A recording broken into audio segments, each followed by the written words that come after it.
पर्वत और नदी। एक दुरस्त घाटी में ऊंचे ऊंचे पर्वतों से घिरी हुई दो अद्भुत प्रकृति की शक्तियां मौजूद थी। एक विशाल पर्वत और एक शांत प्रवाहमान नदी। पर्वत ऊंचा और अडिग खड़ा था, जिसकी उबड़ खाबड़ चोटियां आकाश को चूम रही थी। दूसरी ओर नदी घाटी में शांत बहती थी। उसके स्वच्छ और सतत प्रवाहित जल से जीवन का पोषण होता था। सदियों से दोनों एक दूसरे के साथ रहते आ रहे थे। प्रत्येक अपनी अपनी ताकत पर गर्व करता था। पर्वत अपनी अधिकता और स्थिरता पर गर्व करता था, वही नदी अपनी क्षमता पर इतलाती थी कि वो बदलाव के साथ ढलकर रास्ते बनाती है और जीवन को संजीवनी देती है। एक दिन घाटी के ऊपर घने काले बादल छा गए। एक भयंकर तूफान आने वाला था और वातावरण में तनाव महसूस हो रहा था। नदी ने पर्वत की ओर देखा और पूछा, तूफान आ रहा है, क्या तुम तैयार हो? पर्वत हंसा और बोला, बिल्कुल, मैं यहाँ हजारों सालों से खड़ा हूँ।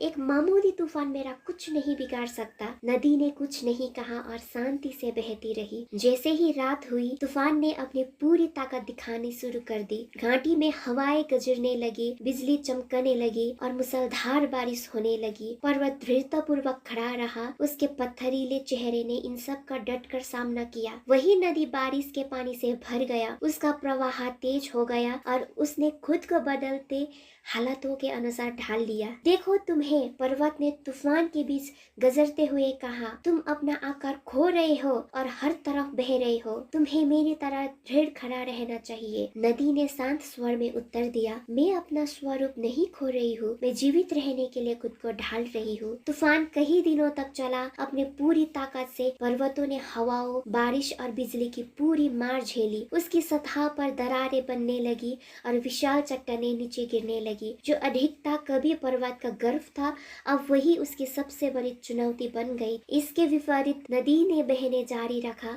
जहाँ उसके पुराने रास्ते अवरुद्ध हो गए, वहाँ उसने नए रास्ते खोज लिए। उसने अराजकता को गले लगाया और आवश्यकता अनुसार झुकी और मुड़ी। उसका पानी ऊंचा उठ गया, लेकिन उसने कभी बहना नहीं छोड़ा। जब तूफान आखिरकार थम गया तो घाटी में खामोशी छा गई। कभी गर्व से खड़ा पर्वत अब गहरे घावों से भर गया था। उसकी सतह मलबे से ढकी हुई थी और उसकी ऊंची चोटी टूट चुकी थी। नदी जो अब चौड़ी और कुछ बदली हुई थी, फिर भी बह रही थी। उसका पानी अब थोड़ा गंदा था, लेकिन सुबह की धूप में वो चमक रहा था, जीवन से भरपूर। पर्वत ने नदी की ओर देखा और भारी आवाज में कहा, मैंने सोचा था कि ताकत का मतलब सभी शक्तियों का डटकर सामना करना है, लेकिन अब मैं समझ गया हूँ कि मैं गलत था। तुमने खुद को ढाल लिया, इसलिए तुम बच गई, जबकि मैं अपनी कठोरता के कारण टूट गया। नदी मुस्कुराई और हल्की लहरें पर्वत के आधार को छूने लगी। मित्र, ताकत सिर्फ ऊंचा खड़े होने की बात नहीं है, ये लचीला होने और ये समझने के बारे में है कि कब झुकना है। तूफान ने हम दोनों को चुनौती दी, लेकिन मैंने उसके साथ बहना सीखा, जबकि तुमने उस लड़ने की कोशिश की।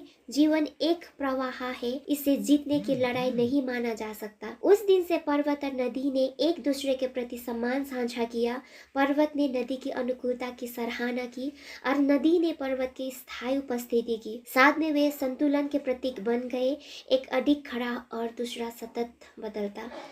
कहानी की नैतिक सच्ची ताकत केवल कठोर और अडिग होने में नहीं है, ये लचीलेपन, अनुकूलता और ये जानने में है कि कब खड़ा रहना है और कब झुक जाना है। जीवन की चुनौतियां तूफान की तरह होती है और हमारा जवाब तय करता है कि हम सलामत रहेंगे या टूट जाएंगे।